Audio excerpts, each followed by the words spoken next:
Hi guys, my name is Aadit Zaveri. I'm a professional squash player from India, ranked 150 in the world, and in conversation with Plix TV. And we have some really interesting questions to answer for you guys, so here we go. So this was a few years ago, I would say 2017. I was working in New York City, had a job in a hedge fund over there, and I had done about 3 years, and I was partially shifting back to India. Hadn't figured out what I wanted to do yet, didn't want to join the family business. And then a lot of my friends and my family started saying, but you were a squash player your whole life. I'd completely given up cold turkey right after college, 2014, so 3.5 years.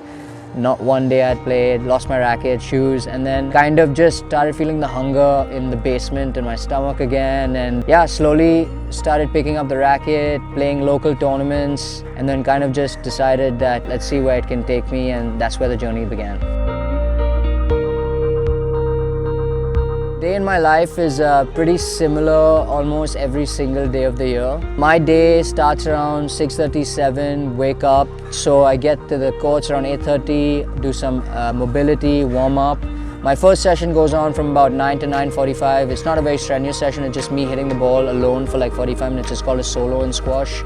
Then 10 o'clock, get on court with my coach. From 10 to 11, with a pretty tough session called a pressure session. So we're just doing different sort of drills, moving around the court, making it quite physical, mental, challenging me, teaching me how to improve every single day. 11:30, I do my fitness session. So fitness can be 6 days a week. We do several different sessions, and plyometric, some track work, some ghosting. Some gym work. Strength is very important. Some days it's just light mobility, but an hour to an hour and a half. So that's, my second session finishes by 1. So 5 o'clock, play a practice match with some of the best players in the world. I'm very grateful for it. I would say motivation is a big factor for anyone to achieve any success in whatever they're doing. And I would say motivation for me comes from my goals, my really deep-rooted goals of wanting to become a champion in what I do, which is squash, and wanting to get better every day. If you set goals and you're chasing them like unrelentingly every single day, I think that should wake you up. And the mere fact that you're not there, some days you just don't feel it. You're just like, oh God, like I don't want to do this today. I've done this day in and day out, and I'm missing my home, I'm missing my family. And motivation can be low those days, but then the discipline kicks in.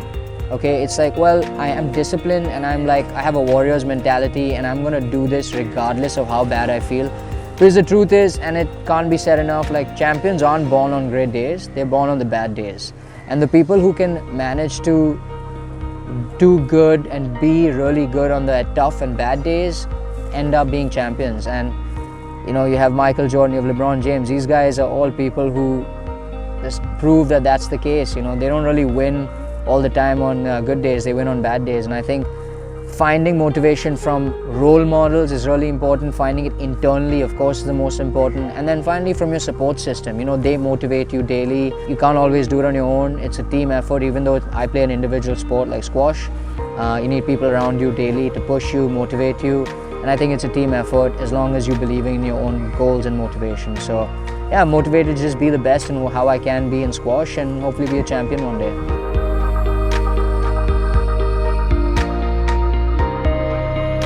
I remember the moment I stepped into a squash court as many years ago now, probably 15 plus years ago. It was just exciting to do something different. I was a swimmer and a gymnast my whole junior career, I guess 10 or 11. I remember stepping on a squash court and feeling like, wow, this just feels amazing to hit the ball. And now when I step on court, you know what? It's funny to say 15 years later, I feel the same way. I feel as motivated, as hungry, and feel like a child on the court, except with more maturity and bigger goals. But I feel very happy, excited, and just motivated to be on the court every single day. Yeah, that's another thing I've been learning and teaching myself through the last 2.5 years. Of course, I would say one very important thing is routine. You have to know what works for you.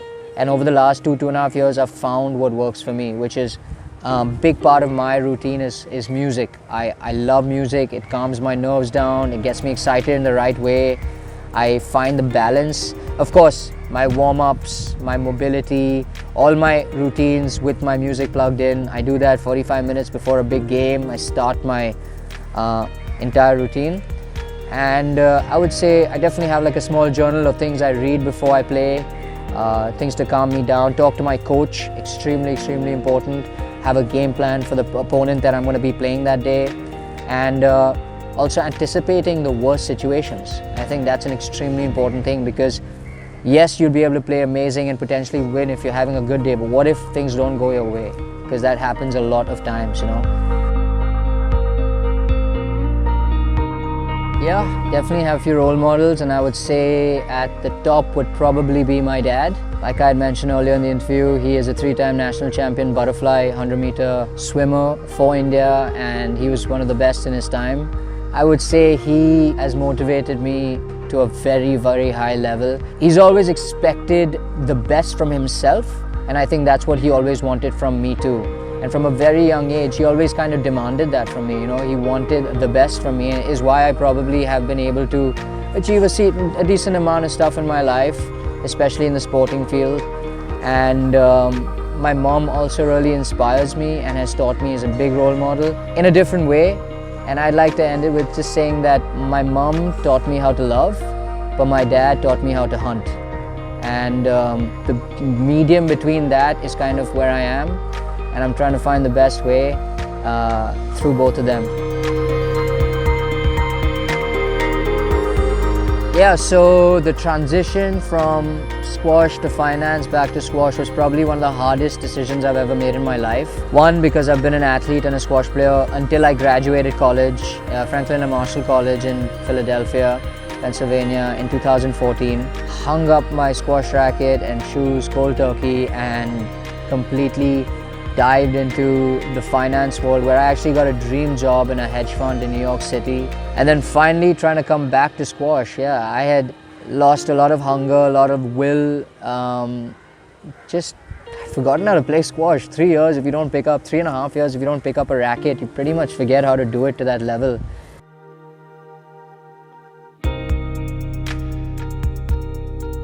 Yeah, unequivocally, you know, like I would say sport has pretty much given me everything I've had in life, and I don't mean that physically, I mean that internally. I mean that in terms of character.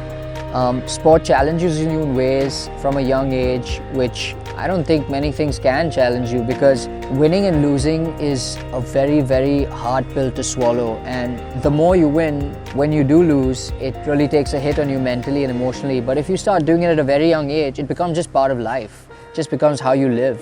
And I think the discipline that comes to achieve something great, and it doesn't only have to be in sport, it can be in business, it can be in any single thing you're trying to do in life. Yeah, it's discipline is extremely important, and I think sport has helped me develop that, because at a young age I was taught by my dad at that point that if you want to win, you really do have to sacrifice a lot. You have to work extremely hard, and there are going to be tons of ups and downs to get there. You don't always win, of course, no one does. And when you lose, it builds tremendous amount of character. Winning, of course, does, but losing helps you learn more about yourself, your life. And I think that develops this amazing work ethic, because when you lose, you want to win more. I would say 100% do it. Like, there's no question. I feel sport can change your life, make it better, happier. You can become such a strong-willed individual that when you overcome this adversity through sport, like I'd mentioned, you know, you're not always going to win, you're not always going to lose, but when you overcome those battles, those hurdles, it makes you such a believing person in yourself. And when you believe in yourself, I think miracles can happen. It really, that's how I believe life works. And when you really believe in yourself, you work hard and you give it everything, leave no stone unturned, you can create an extremely successful athlete. And the sooner you start that at a young age, chances are the sooner you're going to find success in that field. Because champions don't start, unfortunately, at 25. They start at 3 and 4 and 2 when people aren't potentially doing it. And those people go on to be the greats. And Of course, everyone wants to be great, not everyone can be, but the sooner you start, the higher chances you are of having that. So definitely start sport. Any sport, it can be gymnastics, it can be ballet, it can be swimming, it can be squash and tennis or football, basketball. Just do it. And let's not forget, it's going to make you very strong physically. It's going to give you the tools and traits to take on more further physical problems and issues in your life. And it's just going to make you mentally like a rock. It's going to give you all the tools to pretty much succeed in any field in life, because what you learn on the court or on the field, you can certainly take off it. And I think that cocktail is going to make you an extremely successful person in whatever field you're doing. Don't hesitate, believe in yourself, leave no stone unturned, and keep going at it until you reach it, because I believe all things are possible.